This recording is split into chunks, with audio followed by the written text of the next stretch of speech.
ఒక్కసారి కొమ్మూరి గోల్డ్ కి కాల్ చేయండి. తాకట్లో ఉన్న మీ బంగారాన్ని విడిపించి మార్కెట్ ప్రైస్ కి వాళ్ళు కొనుక్కుని మిగతా డబ్బులు మీకు ఇచ్చేస్తారు. హలో అండి, అందరికీ నమస్కారం. నేను మీ కట్టా కార్తీక్. బంగ్లాదేశ్లో హిందువుల మీద దాడులు ఆగటం లేదు, పైగా పెరుగుతున్నాయి. 15 రోజుల కాలంలో ఆరు దాడులు జరిగినట్టుగా తెలియవస్తున్నటువంటి సమాచారం. నిన్న లేటెస్ట్గా ఒక హిందూ మహిళ మీద 40 ఏళ్ల వితంతువు మీద ఒక ఇద్దరు వ్యక్తులు దారుణంగా అత్యాచారానికి పాల్పడటం మాత్రమే కాకుండా ఆమెను జుట్టు పట్టుకొని బయటికి ఈడ్చుకొచ్చి చెట్టు కట్టేసి ఆమె జుట్టు కత్తిరించేసి ఆమెని నానా హింస పెట్టారంట.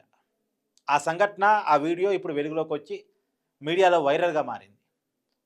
మొత్తంగా ఇప్పటివరకు 6 హిందువుల మీద దాడులు జరిగాయి. అక్కడ భారతీయులన్నా హిందువులన్నా ఒక రకంగా వాళ్ళ మీద విపరీతంగా దాడులు చేస్తున్నారు. అక్కడ ప్రభుత్వాలు, అక్కడ చట్టాలు కూడా హిందువులకి రక్షణ కల్పించలేకపోతున్నాయి, భారతీయులకి రక్షణ కల్పించలేకపోతున్నాయి, మైనార్టీలకి రక్షణ కల్పించలేకపోతున్నాయి. అక్కడ హిందువులు మైనార్టీగా ఉన్నారు. నిజానికి ఆ మహిళ నిన్న ఎవరైతే అత్యాచారానికి గురికాపడ్డ మహిళ ఎవరైతే ఉన్నారో 2.5 ఏళ్ల క్రితం షాహీన్ అనేటువంటి వ్యక్తి దగ్గర 20 లక్షలు పెట్టి అపార్ట్మెంట్ కొనుక్కుందంట. అప్పటి నుంచి ఆమె మీద కన్నేశాడట. నా కోరికలు తీర్చమని వెంటాడుతున్నాడట. దానికి ఆ మహిళ నిరాకరించింది. అప్పట్లో ఏం చేయలేకపోయాడు. ఇప్పుడు హిందువుల మీద దాడి జరిగిన సరే అక్కడ ప్రభుత్వాల మీద పట్టించుకోవట్లేదు కదా, చట్టాలు ఉదాసీనంగా ఉన్నాయి కదా, ఇది సందర్భం అనుకున్నాడు. ఆ షాహీన్ తన మిత్రుడితో కలిసి అపార్ట్మెంట్లోకి వెళ్ళి చొరబడి ఆ మహిళ మీద అత్యాచారాన్ని చేసి అంతటితో ఆకుండా జుట్టు పట్టుకొని బయటికి లాక్కొచ్చి చెట్టు కట్టేసి నానా హింసలు పెట్టేసి జుట్టంతా కత్తిరించేసి, ఇది జరిగిన సంఘటనగా తెలియవస్తున్న సమాచారం. ఎంత దారుణం అండి! అంటే ఏమనాలి ఇలాని? ఎందుకు హిందువుల మీద దాడులు చేస్తూ ఉన్నారు? ఎందుకు భారతీయుల మీద దాడి చేస్తూ ఉన్నారు? బంగ్లాదేశ్ ఏర్పడిందంటే, బంగ్లాదేశ్కి ఇండిపెండెన్స్ ఉంది అంటే, పాకిస్తాన్ నుంచి ఇండిపెండెన్స్ బంగ్లాదేశ్కి వచ్చింది అంటే కారణం భారతదేశం.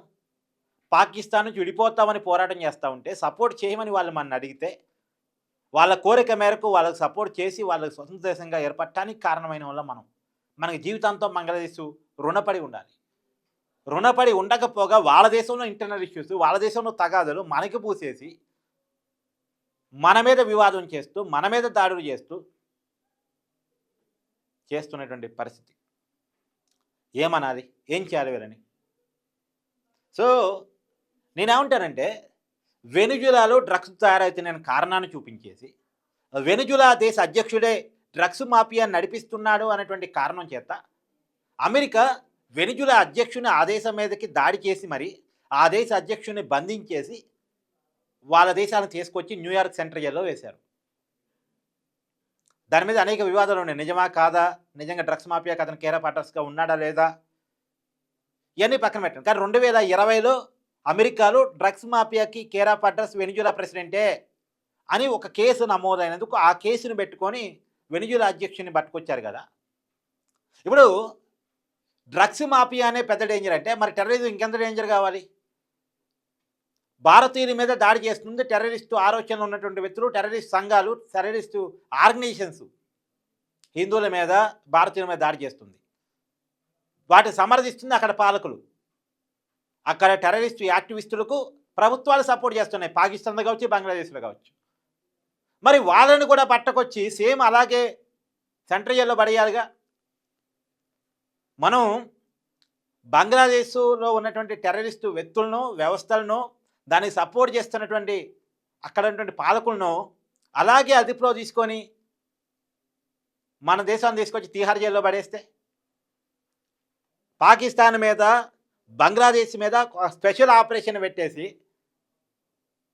ఎందుకంటే పాకిస్తాన్ ఏమో టెర్రరిస్టులు కేర్ ఆఫ్ అడ్రస్, అక్కడ నుంచి టెర్రరిస్టులు ట్రైనింగ్ అవుతారు, అక్కడ నుంచి ఆపరేషన్ నడుస్తాయి, వాళ్ళు వచ్చి భారతదేశంలో విధ్వంసాన్ని క్రియేట్ చేసి వెళ్ళిపోతారు.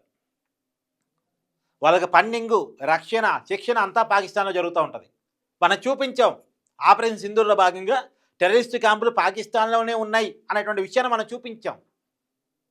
లష్కర్ తోయిబా, జైషే మహమ్మద్ ఇలాంటి ఉగ్ర సంస్థలు పాకిస్తాన్లో ఉన్నాయని చూపిస్తాం.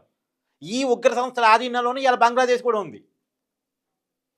ఈ ఆలోచనలు ఉన్నోళ్ళే బంగ్లాదేశ్లో రాజ్యం వెళ్తున్నారు. అందుకే హిందువుల మీద దాడులు జరుగుతున్నాయి. కాబట్టి ఈ ఆలోచన ఉన్న వ్యక్తులని, ఈ ఆలోచన ఉన్న వ్యక్తులకి సపోర్ట్ చేస్తున్నటువంటి పాకిస్తాన్, బంగ్లాదేశ్ పాలకులను కూడా మనం అలాగే బందీ చేసి తీసుకొచ్చి తిహార్ జైల్లో పడేస్తే మనకి పెద్ద విషయం కాదు నిజానికి బంగ్లాదేశ్ని, పాకిస్తాన్ని స్వాధీనం చేసుకోవటం.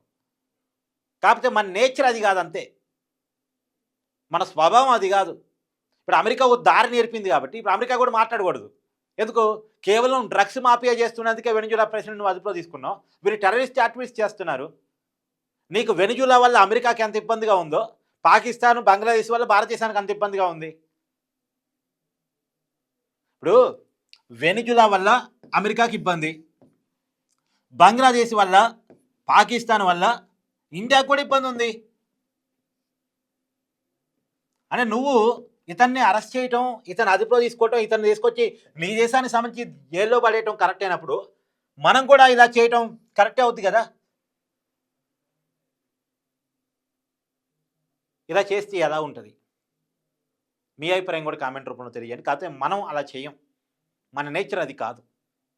కాకపోతే నేను అనేది ఏంటంటే అమెరికా కలగ చేసుకోవాలి, ఇక్కడ అమెరికానే కలగ చేసుకోవాలి. ఎందుకు? ఇప్పుడు డ్రగ్స్ మాఫియాని వెనిజులా మీద దాడి చేసావు, అణ్వాయుధానం పేరుతోటి ఇరాక్ను, ఇరాన్ను నువ్వు వార్నింగ్స్ ఇస్తూ ఉంటావు.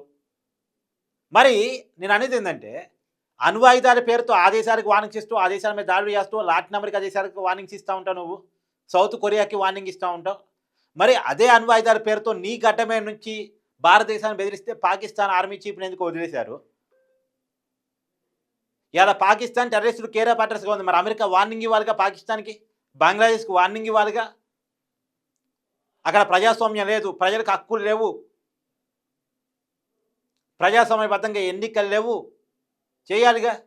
కాబట్టి బంగ్లాదేశ్ను, పాకిస్తాన్ను కూడా అసలు మనమంటే చెయ్యం, చేసే స్వభావం మంది కాదు. కాబట్టి అమెరికా అట్టాకు చేయటానికి సిద్ధపడుతుంది. కాబట్టి బంగ్లాదేశ్, పాకిస్తాన్ని కూడా ఇలాగే ఆధీనంలో తీసుకొని ఆ దేశాల్లో ఉన్నటువంటి టెర్రరిస్టు యాక్టివిటీస్ని కంట్రోల్ చేస్తే భారతదేశానికి మాత్రమే కాదు ప్రపంచానికి హెడ్ఏక్గా ఉన్నటువంటి టెర్రరిజాన్ని సమూలంగా రూపుమాపడానికి అవకాశం ఉంది, సమూలంగా రూపుమాపడానికి అవకాశం ఉంది. బంగ్లాదేశ్ను, పాకిస్తాన్ని కనుక అమెరికా ఆధీనంలో తీసుకోగలిగితే మరి ఆ విధంగా అమెరికా ఆలోచించగలదా?